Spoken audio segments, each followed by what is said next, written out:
Good morning, dear students. Yesterday we discussed about fractional distillation and simple distillation. So I hope you are all clear with that. Today I have given the video for chromatography also. At last we will see chromatography.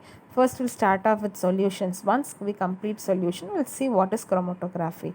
Okay, so first is solution. What is a solution? When do we call anything as a solution? What are the components present in the solution? Can you tell me? Yes, solution will have a solute and a solvent.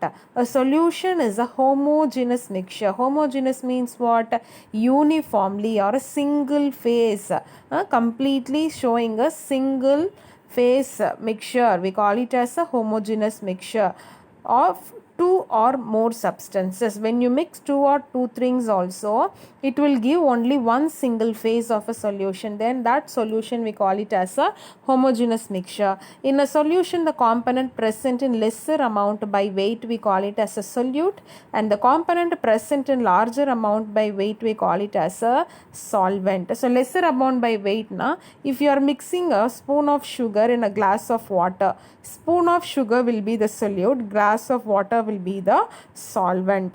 So it is given here. In short, solution can be represented as follows. Solute plus solvent will give a solution. For example, salt and water, we get a salt solution.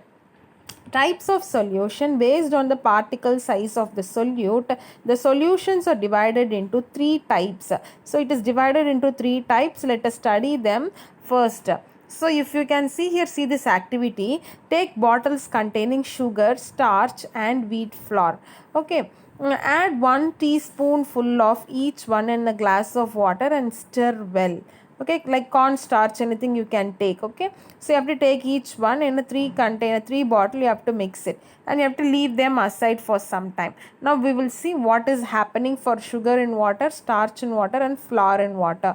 So sugar in water completely get dissolved. Starch in water, they show two different layers of solution. Same way flour in water also, it is giving different phases in a glass. So why do we see there is a clear solution? We can see clear solution in case of sugar, and we get a clear and the particles they never settle down. So this is sugar waterல dissolve பண்ணும்போது எதுவுமே தனியா பிரிஞ்சு வரல. It is giving a clear solution. Then that mixture we call it as a true solution. In case of starch, so if you are using starch dissolved in water, we get a cloudy mixture. அதாவது அந்த மாவு மட்டும் என்ன இருக்கும்னா கலந்து ஒரு மாதிரி கிளியராகவே இல்லாமல் க்ளவுடியாக இருக்கும் உள்ள. Then that solution we call it as a colloidal solution. And wheat flour, like in the goduma maavu irukku illaya, when you mix that in water, it will be turbid. So fine particles enna agum appadina, after mixing, after leaving aside, the particles will start to settle down at the bottom after some time. That solution we call it as a suspension. So what are the difference among these three solution, true solution, colloidal and suspension? Is the major difference is only because of the particle size. So the particle size of true solution is less than 10 power minus 7 centimeter. So they are very very very minute. So they are completely dissolved in water. So that is not settling down. Okay, next is particle size of the colloidal solution is from 10 power minus 7 to 10 power minus 5. It is little larger. And particle size of the suspensions are greater than 10 power 5 minus 5 centimeters. So they all will settle down at the bottom. So now let's see what is colloidal solution. A colloidal solution is a heterogeneous system consisting of the dispersed phase and the dispersion medium. Dispersed phase or the dispersion medium can be a solid or liquid or a gas. There are 8 different combinations. We will see the table. So colloidal solution lo or dispersed phase இருக்கும், இன்னொன்று ஒரு dispersion medium இருக்கும். So இதில் dispersed phase and dispersed medium வந்து ஒன்று சால்வெண்ட்டாக இருக்கும், இன்னொன்று சொல்யூட்டாக இருக்கும். So will see the table. Okay, the combination of gas and gas இதில் பாசிபிள் கிடையாது. Now let's see the table. இப்போ solid liquid gasல 8 possibilities இருக்குது. So we are having solid liquid and gas. So we can put the probability means solid with the liquid, solid with gas, solid with solid, liquid with liquid, liquid with solid, and liquid with gas, and gas with solid and gas with liquid is possible. One possibility, gas with gas is not possible because they will mix together and they will form any compound. So gas and gas possibility is not here. Dispersed phase will be the solute which is taken as a solvent. Dispersed phase is solute which is taken in a smaller quantity. Dispersion medium is a solvent which is taken in a larger quantity. So for solid medium, it's solid sol, it is given as solid sol. Example, alloys, gems, colored glass, everything. Solid and liquid is called as sol. For example, paint, ink, egg white, everything.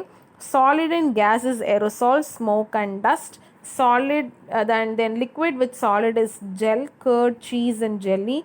Liquid and liquid is emulsion like milk, butter and oil and water. Liquid and gas is aerosol, mist, fog and clouds are the examples. Gas and solid is solid foam, cake and bread.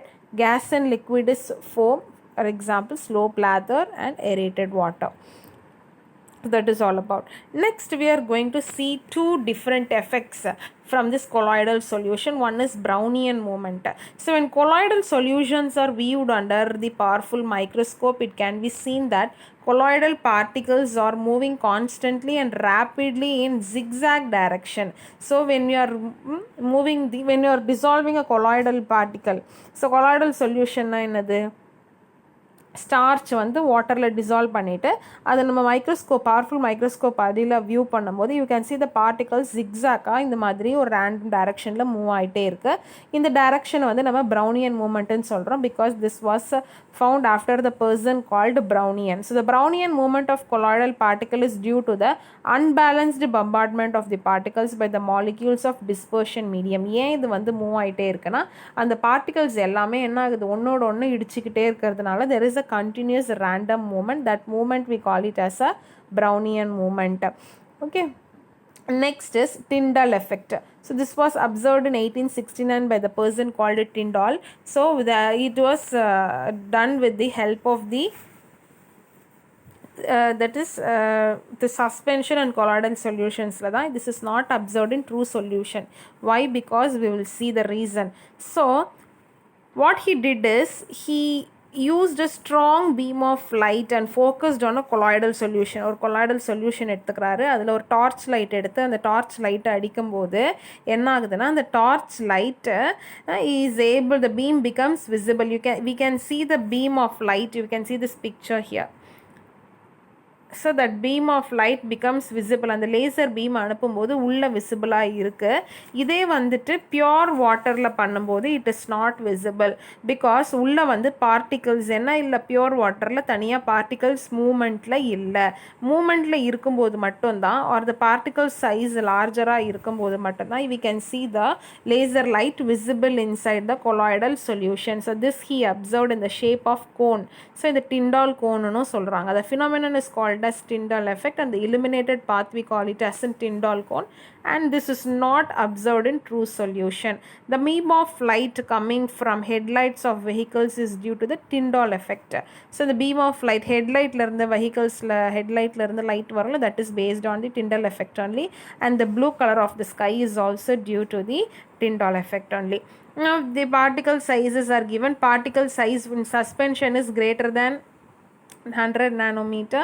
For colloidal solution is 1 to 100 nanometer, and for any solution is greater than 1 nanometer. Filtration separation la it is possible. For suspension la you can through filter you can do, but colloidal solution you cannot. Solution la it is impossible. That is for true solution. Last column is for true solution. Settling of particles on the suspension will settle by their own, but colloidal solution we have to use the centrifugation method. Okay, in the first class we saw in matter around the centrifugation we discussed, with that method we can separate the colloidal particles from the solution. In true solution it will not settle down. Appearance will be opaque for suspension. Colloidal solution will be translucent or semi-transparent. For solution it is transparent. and then scattering of light, this will not penetrate and colloidal solution will scatter, and this ones they will not scatter. For true solution also it won't scatter. Diffusion of particles, they do not diffuse, they diffuse slowly. Here diffusion will take place very quickly. Brownian movement, first one they may show, second one shows very clearly, and the true solution will not show. The nature of the suspension is heterogeneous, and for colloidal also it is heterogeneous, and the true solution it is homogeneous. Okay, so under colloidal solution we saw two different methods. One is Brownian movement, the other one is the Tyndall effect. Both are 5-mark questions. Next is moving on to the last part of this lesson, emulsion, a special kind of colloids. This is also a kind of colloid, that is we call it as an emulsion. So here two or more immiscible liquids where one liquid is dispersed in another liquid. So ஒன்று வந்து solid, ரெண்டு immiscible liquid நம்ம என்ன பண்ணுறோம், ஒன்று solute ஆகும் ஒன்று solvent ஆகும், which means dispersed phase and dispersed medium எடுத்து ஒரு liquid இன்னொரு liquidோட நம்ம mix பண்ணுறோம். This means one type of liquid particle gets scattered on the other liquid. So ஒரு layer of liquid மேலே இன்னொரு layer of liquid போயிட்டு scatter ஆகுது. In other words, an emulsion is a special type of mixture made by combining two liquids that do not mix. Emulsionங்கிறது எப்போ ஒரு ரெண்டு liquid mix ஆகாமல் இருக்கும், when we try to mix them together, then emulsion is formed. The word emulsion comes from the Latin word meaning milk, to milk. So milk is one of the example of an emulsion of fat and water. So we have water and fat and milk. So both ரெண்டுமே வந்து ஃபேட்டுங்கிறது it is like oil content, ஆயிலும் வாட்டரும் mix ஆகாது. So இது ரெண்டும் mix பண்ணி நமக்கு ஒரு solution இருக்குது. So that is the emulsion, or to milk. From Latin word it came called emulsion. The process of turning a liquid mixture into an emulsion is called emulsification. Milk, butter, cream, yolk, paints, egg, cough syrups, facial creams, pesticides are some common examples of emulsion. So we are having types of emulsion here. We are having oil, water and water oil. So two liquid mix can form different types of emulsion. For example, oil and water can form an oil water emulsion, and the oil droplets are dispersed in water. So if you can see here, oil dispersed in water. So oil வாட்டரில் பார்த்தீங்கன்னா water தான் larger அமௌண்ட்டில் எடுத்துப்பாங்க. இந்த first பிக்சரில் இருக்கிறது அதில் வந்து we are dispersing the water, sorry oil. Okay, when oil droplets are dispersed in water, now oil வந்து you have to take oil in larger content, that is in the second picture, yellow color oil is a larger content, and the water will be on the surface of the oil, that is water oil. That is, for example, butter is an example. Okay, so those are the types of emulsion. And emulsion, they find wide applications in food processing, pharmaceuticals, metallurgy and many other important industries. So with this we are completing this chapter. So go through this chapter, very interesting and important lesson also. Okay, so kindly follow your assignment. Today you have to learn the Tyndall effect and Brownian movement. Read the lesson fully once also, along with this Tyndall effect and Brownian movement, which is 5 mark. Learn by heart them. Okay, thank you.